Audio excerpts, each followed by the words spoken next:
Próximo orador inscrito, o deputado Nilton Salomão. Vossa Excelência dispõe do tempo regimental de 10 minutos.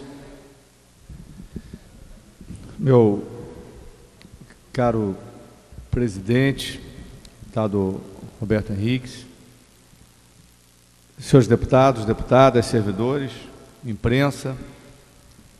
Senhor presidente, nos dois pronunciamentos que ouvimos aqui, envolvendo a questão da decisão do Congresso sobre os royalties do petróleo, vimos a citação da preocupação com os municípios que deixarão de receber recursos.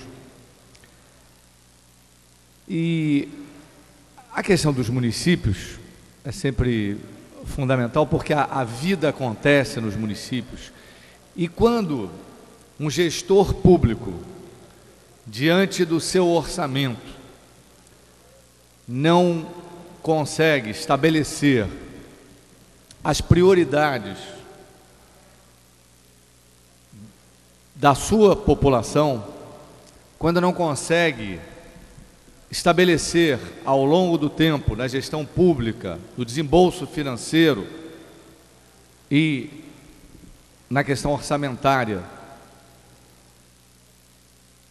de forma equilibrada, a utilização de suas receitas, quem paga é a população.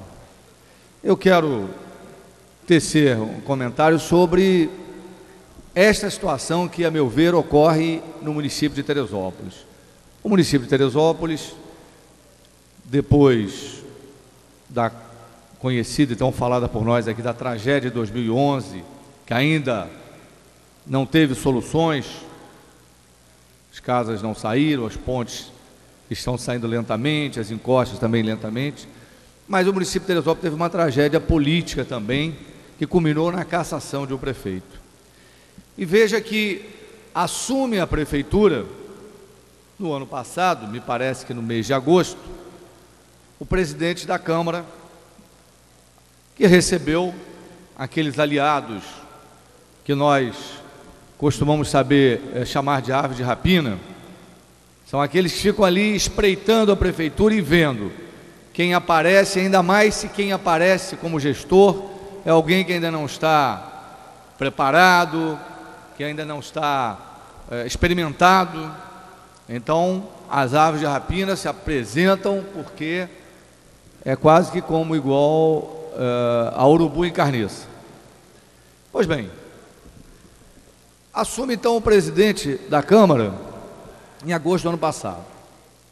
E aí, acabada a eleição agora, deixando, alguns fatos acontecem em Teresópolis. O primeiro, a UPA, que foi colocada pelo governo do estado, mas que é administrada pelo município, terminada a eleição, entra em greve. Por que entra em greve? Diz a administração municipal que, como uma parte do dinheiro vem do governo federal, outra do governo do estado, esse recurso não foi recebido, então não pôde pagar, e aí a população fica sem o serviço da UPA. Mas, quando vai se olhar o contrato com a empresa que administra a UPA, que é uma empresa de São Paulo, uma OS de São Paulo, vê-se que no contrato simplesmente não há nenhuma previsão dando a esta empresa a condição do seguinte: bom, se eu não recebi ou se atrasou, eu paro os serviços. Como se a saúde pudesse, as pessoas necessitadas de um atendimento, pudessem ficar ao sabor de um desembolso, de se chegou o dinheiro no dia certo, se atrasou, como se isso fosse algo normal, numa relação exclusivamente comercial. E o que mais chama atenção é que esta empresa foi levada pelo governo, que foi cassado, mas o contrato com essa empresa de São Paulo, que administra a UPA em Teresópolis, foi renovado pelo atual governo.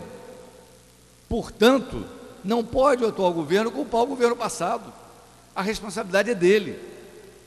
Mas, de qualquer forma, ele coloca um questionamento que cabe um posicionamento especialmente da Secretaria Estadual de Saúde que é responsabilizada nos depoimentos que vimos publicamente lá, de não ter repassado o dinheiro para o pagamento da UPA. Portanto, está aqui o questionamento que nós esperamos seja respondido pelo governo do Estado através da Secretaria Estadual de Saúde. Chegou o dinheiro, não chegou? Quando é que chega? Como é que funciona? Isso é fundamental, porque nós estamos tratando da saúde das pessoas que precisam da UPA, especialmente em Teresópolis, onde os governantes colocaram na UPA toda a responsabilidade e toda a logística do primeiro atendimento. De maneira que, quando ela não funciona, o cidadão tem que ir para o hospital. Se não chegar bem no hospital lá, se não conseguir um atendimento, vamos dizer, uma atenção especial, tem que entrar pela porta dos convênios ou do chamado particular, desembolsando dinheiro que as pessoas, da grande maioria, não têm. Mas esse mesmo governo, senhor presidente, acabada a eleição, demitiu mais de 500 cargos comissionados que as pessoas tiveram demissão com o argumento do governo seguinte: precisamos fechar o ano, senão não tem dinheiro para pagar e não tem orçamento. Bom, veja, se é um governo com pessoas sérias, quando assumiu no ano passado, o mínimo que teria que fazer era programar, dentro do que nós conhecemos de administração pública, os duodécimos, as cotas mensais. É assim que funciona o orçamento. Então você programa, portanto você não gasta além, porque você sabe que se você gastar além, quando chegar lá outubro, novembro, dezembro, você não tem orçamento. Mas, como estava-se diante de uma campanha eleitoral, precisava a qualquer custo ganhar a eleição, esquece-se o orçamento, gasta-se à vontade. Da mesma forma, a questão financeira, a questão do dinheiro em si. Você também tem uma programação financeira. Quem conhece gestão pública sabe, você conduz para e passo o orçamento e a finança, o dinheiro vivo. Também na questão financeira, gasta-se, paga-se tudo que foi de interesse para o processo eleitoral. E depois é depois. Só que o depois em Teresópolis significou centenas de famílias que vão passar o final do ano e o Natal com orçamentos pessoais reduzido muitas vezes em 3/4. Ou seja, um exemplo, quem tinha lá uma receita, uma remuneração de R$2.000, vai viver esses 3 últimos meses do ano com R$400, R$500. Esta irresponsabilidade representou, e nós falamos aqui, ônibus da APAI sem combustível para pegar as crianças, para receber as crianças nas suas casas e levar até a sede da APAI para a convivência, para os tratamentos.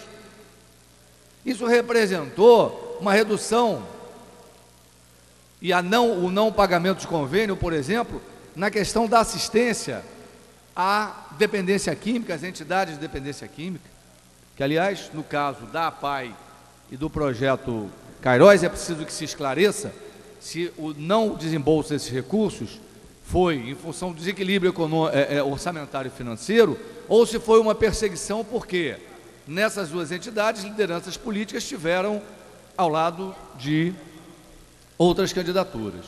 Mas o fato fundamental, senhor presidente, para encerrar, é que nós vamos precisar buscar um remédio na legislação que impeça esta realidade que nós estamos vendo nas prefeituras. Eu citei Teresópolis, mas poderiam aqui outros deputados citar outros casos, onde a utilização da máquina administrativa, da máquina pública, a qualquer custo, é a regra. É a regra. E quem paga por isso é a população, como é o caso da população de Teresópolis, que está pagando um preço alto pelo esse comportamento, eu diria assim, irresponsável de quem conduziu esse processo na gestão pública do município. Muito obrigado.